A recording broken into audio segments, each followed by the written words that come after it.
Good morning, everyone. We gather here under very extraordinary circumstances in the immediate aftermath of an attack on the United States Capitol, on the House of Representatives, on the Senate, on America, on democracy itself.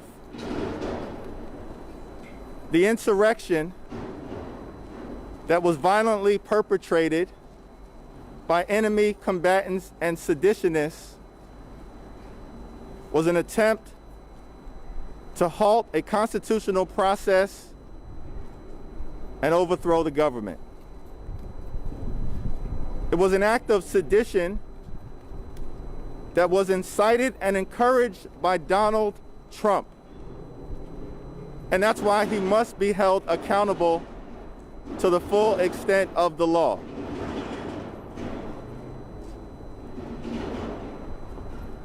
President Trump has engaged in irresponsible behavior for years.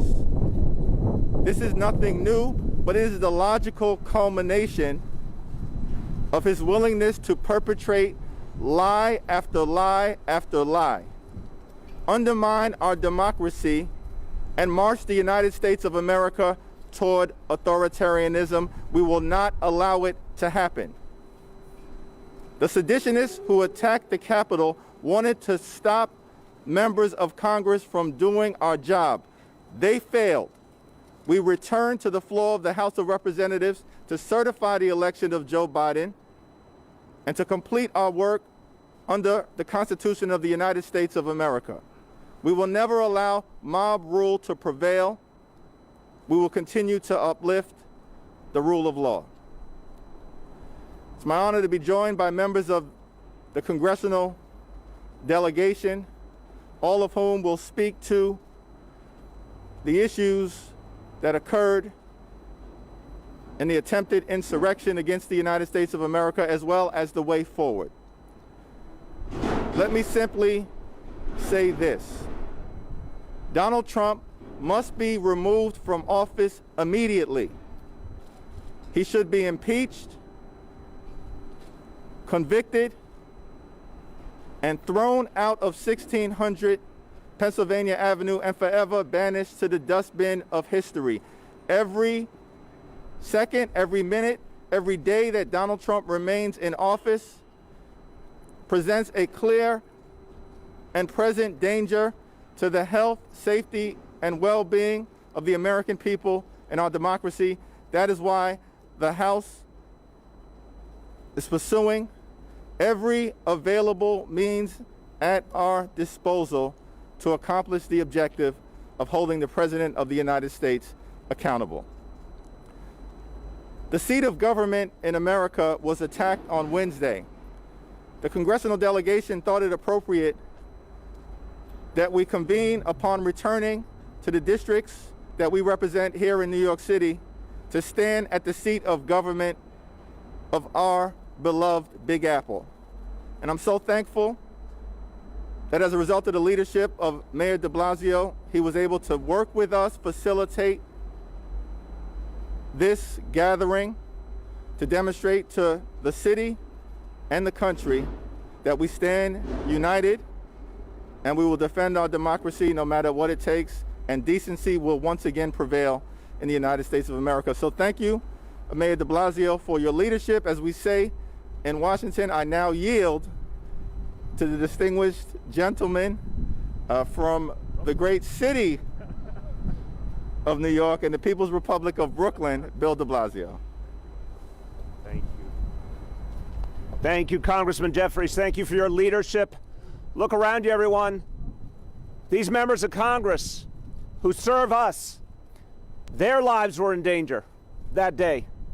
The people who work for them, their lives were in danger. Everyone was put in danger because of a rebellion that was somehow tolerated, that was aided and abetted by Donald Trump, created by Donald Trump and Josh Hawley and so many others, somehow tolerated by security forces.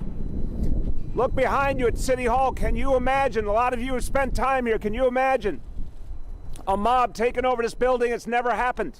It will never happen in New York City. But it happened in Washington, D.C. Why? And I support Congressman Bowman's efforts for have a full investigation, because someone gave the order to let that happen, and we need to know who, and they must be punished. But when I think of my friends, these good people I've served with for years, that they were in danger and democracy was in danger, it's very clear what the result must be. Donald Trump must go now. Now. Anyone who is that treasonous, anyone who has lost control of his mental abilities to that level as to start an insurrection against the United States should not have his finger on the nuclear button. He needs to resign right now. And you may say, well, he's not going to do it. Well, then Vice President Pence used the 25th Amendment. And you may say, well, that's not politically convenient for Vice President Pence. Well, then thank God for these people, these members of Congress who will impeach Donald Trump, because we need them to. We need them to protect America and protect American democracy. Thank you, every single one of you, and God bless you all. Thank you, Mayor de Blasio. Let me now yield to the distinguished chair of the House Oversight Committee, the Honorable Carolyn Maloney.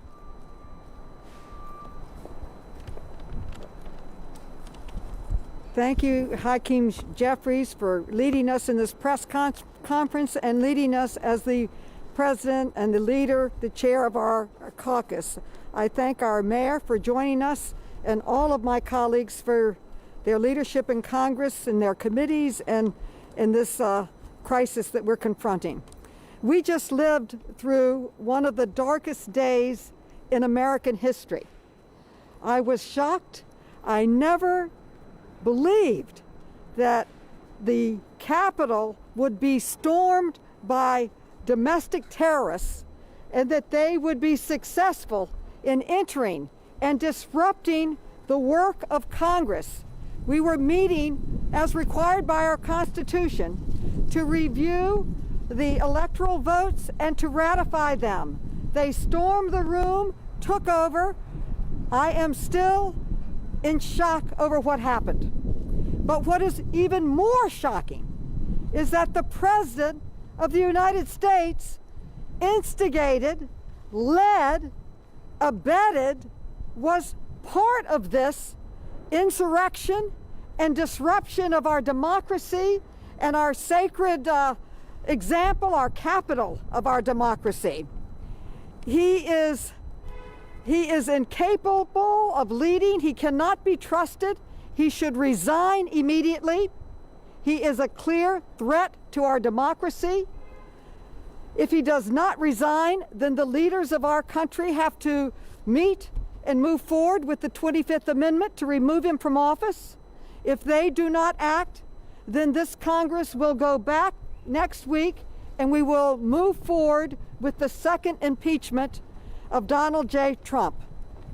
As chair of the Oversight Committee, I have sent a letter to the FBI. The FBI is the federal agency that we have jurisdiction over, joined by 4 other chairmen, asking for a thorough investigation and a emergency meeting on Monday, which they have allowed. We will be meeting with them Monday afternoon with a review and accounting of what did they do to get ready to protect our people, our residents, to protect our capital. These threats were all over the internet. Everyone knew about it. What was their role in protecting us? What was their role that day to defend the Capitol and to defend the people? And what are they doing now to hold people accountable and to make sure this never happens again? Those who allowed this attempted coup should all resign. We must protect our democracy. I would now like to recognize the distinguished Nydia Velasquez, chairwoman of the Small Business Committee and my very good friend. Thank you. Good morning, everyone. Thank you, Chairman Jeffries, Mr. Mayor, for hosting us, and to all my colleagues for being here. America was attacked by a mob of domestic terrorists incited by a U.S. sitting president. Imagine that for a moment. The President of the United States of America instigated a mob to go and give a coup d'etat because he was not this egomaniac didn't want to recognize the fact that the people of this country elected Joe Biden as President of the United States. A president whose first sacred constitutional duty is to protect our homeland from threats both domestic and foreign. And I have been clear, every single Republican who stood by the monstrosity that is Donald Trump has blood on their hands. Trump is unhinged, and I do not want to hear one more person in power who enable him absolve themselves of responsibility for what happened on Wednesday. So this has been a painful and cruel 4 years for our country. And this is not the first time Trump has merited calls for removal from office. But now, even with less than 2 weeks before the inauguration, we need him out. He is a threat to our national security. He is a threat to all of us. He is a threat to America. I have called for any constitutional means necessary to remove him immediately. Instead of resigning and trying to save face, like Betsy DeVos, Elaine Chao, members of his cabinet ought to be invoking the 25th Amendment.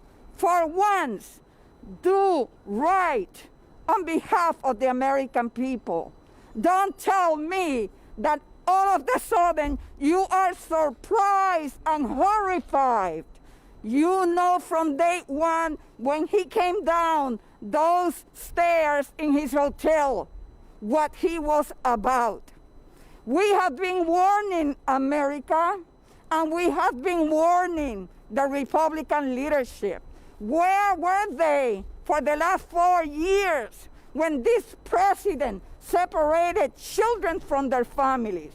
Where were they when this president continued to use rhetoric and hatred to divide America? And all of a sudden, they are horrified. Lindsey Graham, give me a break. But we are not holding our breath. Democrats in Congress are ready to vote to impeach.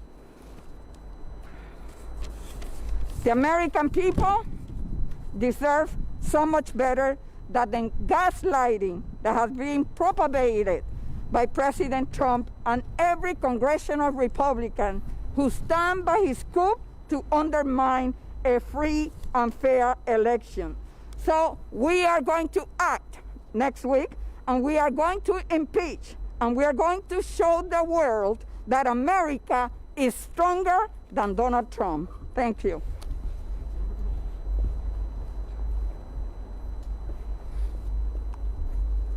I'm Congressman Gregory Meeks. And indeed, it's a sad day in these United States of America and all over the world. An attempted coup d'etat took place at the People's House last Wednesday. And the person who, in my estimation, was the commander-in-chief, not of the United States of America, but the commander-in-chief of those who went and violently tried to do a coup. That man is named Donald J. Trump. We heard him say to the Proud Boys, stand back and stand by. Then we heard repeatedly him say to them and others, make sure you come to Washington, D.C. on January 6th and send a message that had never been heard before.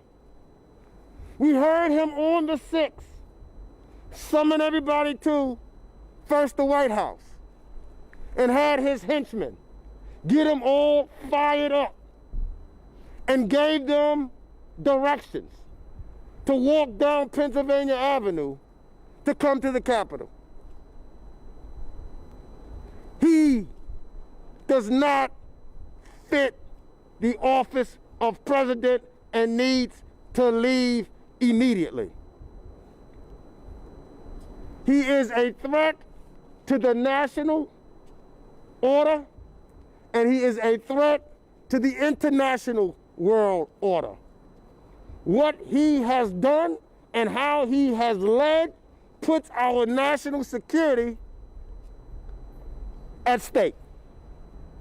I can't tell you, as chair of the House Foreign Affairs Committee, how many of our allies called me saying they couldn't believe their eyes of what was taking place in the United States of America. I can't tell you how many ambassadors and other international legislators called and said, if this can happen in America, it can happen anywhere, threatening the world's order. This man must go. The camera of history is rolling. And that camera, your cameras, will show what we did or didn't do at our time of crises. The United States Congress cannot sit by at this time and do nothing.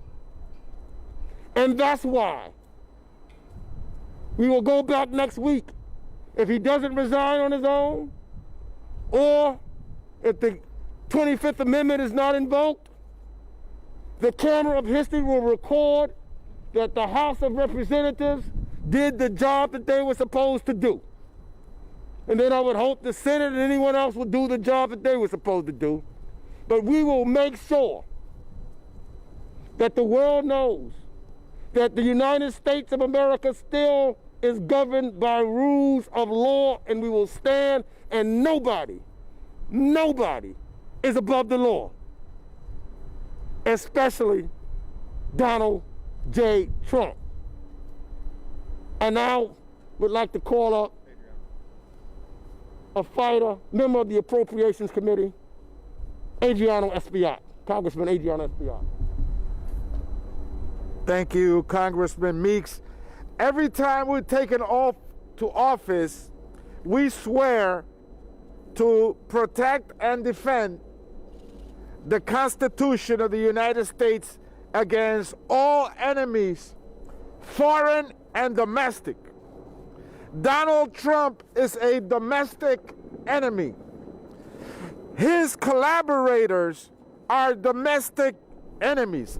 I say collaborators because there were people around him that aided and abetted these urban terrorists that assaulted democracy and the Capitol, including Rudy Giuliani, who right here led a riot against Mayor Dinkins. Let's not forget that. Rudy Giuliani led a riot here, right in front of City Hall, against Mayor Dinkins. He is a predicate felon. He is a predicate felon and should be arrested. Donald Trump's children were involved in this as well. And so we must proceed with a quick and swift impeachment. Nearly 4 years ago, I was part of the first 6 members of Congress to call for an impeachment. I stand here today to say we must impeach him again. And leave it to the Senate. We have the tools in the House to do it ourselves. Let's see who in the Senate will be on the right or on the wrong side of history. Estamos aquí para decir que cada vez que nos juramentamos para asegurar que protegemos y defendemos la Constitución de enemigos extranjeros y domésticos. Donald Trump es un enemigo doméstico y sus colaboradores también, incluyendo Rudy Giuliani, quien dirigió un motín aquí mismo contra el alcalde David Dinkins. Hace 4 años yo comencé con 5 otros legisladores un proceso de destitución. Estamos aquí de nuevo pidiendo un proceso de destitución de Donald Trump y sus colaboradores para restaurar la democracia. Gracias. Ahora le presento, and now I introduce to you a great colleague from Nassau County, Congressman Tom Suozzi.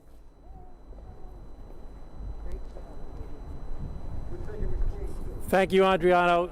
Yeah, I do have the great honor of also representing Queens, and thank you for bringing me here today, Hakeem, Mayor. This is not just about holding Donald Trump accountable for his irresponsible and reprehensible behavior.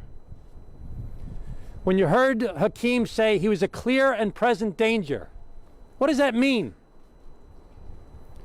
What if Donald Trump was to again call on his rabid supporters to come back again to Washington, D.C.?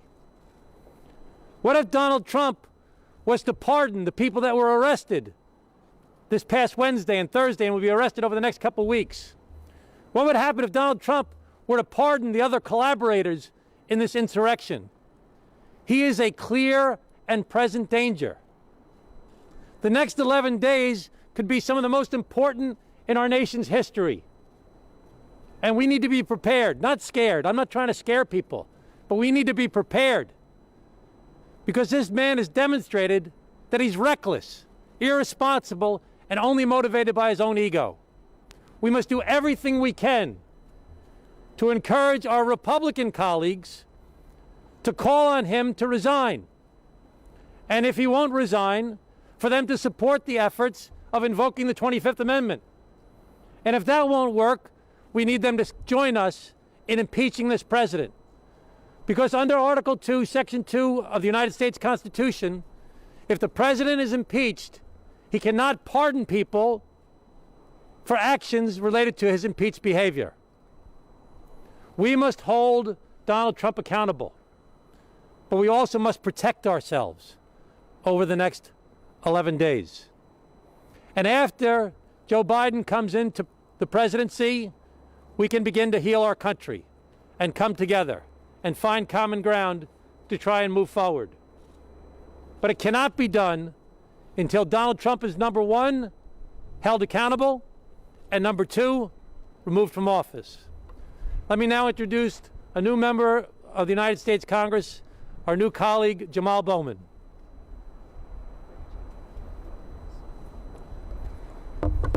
Good morning, everyone. I am not okay this morning, and the people in my district are not okay.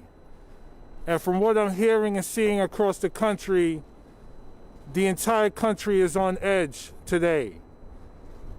And we should be, because domestic terrorists waged war against the United States government on Wednesday.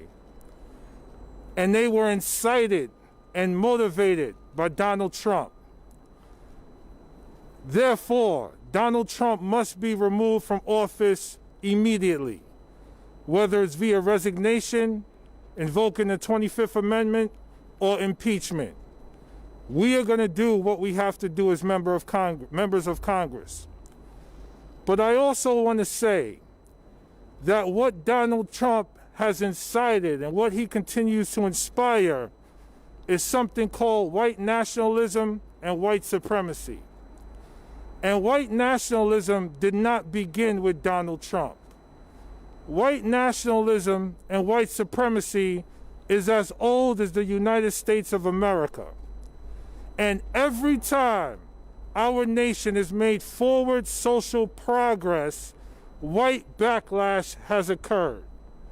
We can go back as far as the enactment of the 13th Amendment and the freeing of the slaves.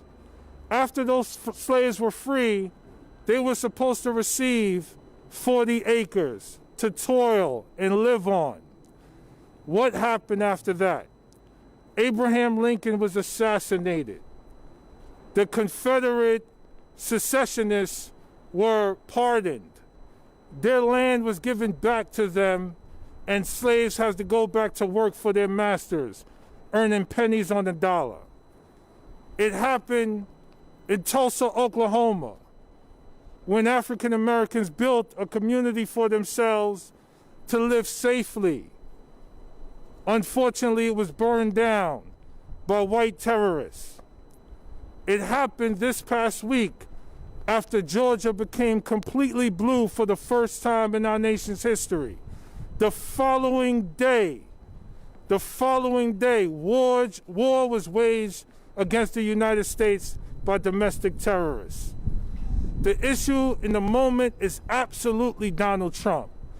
But for us to move forward and truly become an exceptional nation that includes everyone, we have to stare white nationalism in the face, and we have to deal with it directly. Not only through law enforcement, but by recognizing that white nationalism lives in every American institution, because the disproportionality that we see in our criminal justice system lives in every American system. And our bill that we are introducing in Congress is going to look at how white nationalism might exist within Capitol Police as part of a thorough investigation. Because as we experienced Wednesday's horrible events, my first question was, how the hell were they able to penetrate the Capitol? Why were Capitol Police so undermanned and overwhelmed so quickly? Why wasn't there more coordination between Capitol Police, Department of Homeland Security, and the FBI in preparation for this event? So many unanswered questions, and that's why we need a thorough investigation. And as we've seen on the media, some of the Capitol Police let the rioters in to the Capitol. So, yes, Donald Trump needs to be removed immediately, but let's finally, as a nation, from local, state, to the federal government, call white supremacy what it is, domestic terrorism, and deal with it accordingly throughout every American institution. Thank you very much. Thank you, Jamal. Thank you, Mayor de Blasio, and to all my colleagues in government. Questions?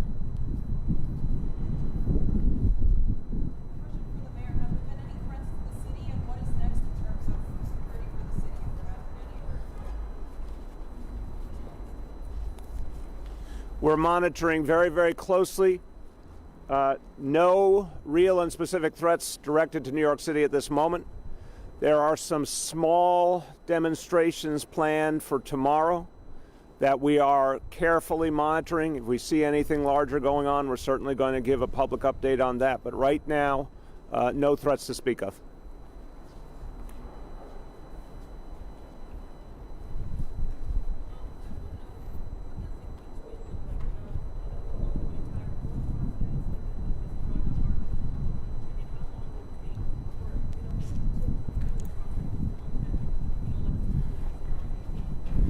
It's my expectation that on Monday, a privileged resolution will be introduced that will charge the President of the United States with inciting sedition.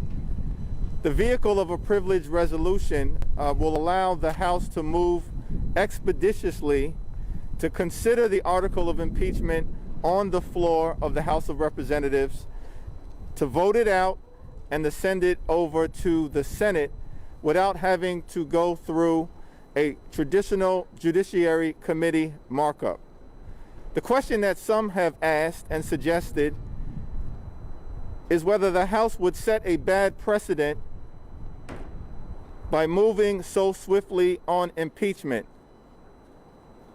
and not necessarily pursuing the ordinary process of going through the Judiciary Committee. The answer is simple. This is not an ordinary moment. This is not an ordinary president. This is an out-of-control president who is a malignant narcissist, pathological liar, and psychopath at the same time. Donald Trump may be in the Twitter penalty box, but he still has access to the nuclear codes. That's a danger to the American people. So we can't proceed as if this is ordinary. We have to proceed because this is extraordinary. Sedition is extraordinary. Insurrection is extraordinary. Domestic terrorism is extraordinary. That's why the House of Representatives is prepared to act immediately. It's a privileged resolution, which means that it can be called up to the floor no later than 48 hours after its introduction. Any further questions?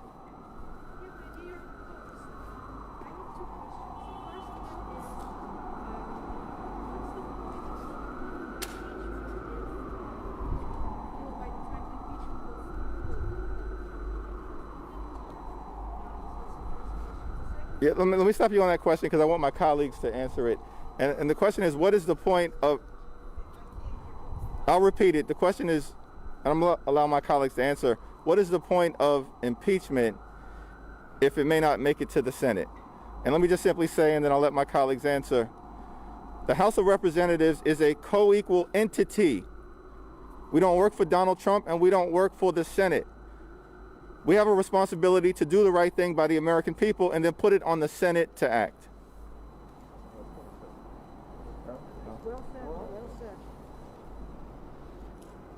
You know, Donald Trump was impeached once. He was not removed from office by the Senate, but he's still impeached. He'll be the only president in the history of the United States of America to be impeached 2 times. Most importantly, it's not a symbolic thing.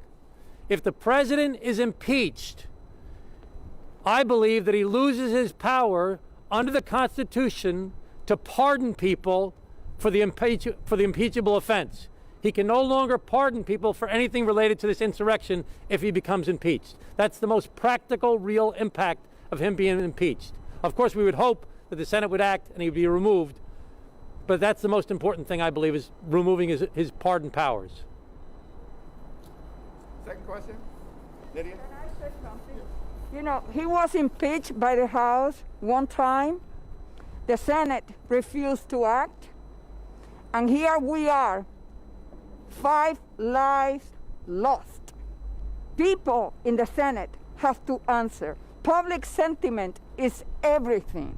So I hope that the American people put the pressure on Senate Leader Mitch McConnell to do right by the American people. Right. Let me just give somebody any. Well, go ahead. The second question is, if the Capitol rioters are domestic terrorists, what about the Antifa and Yeah, that's an irrelevant question. Next question. Last question.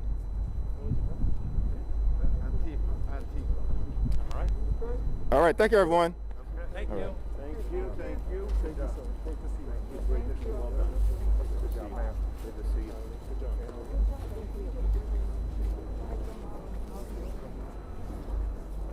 Mr. Mayor, can I just say,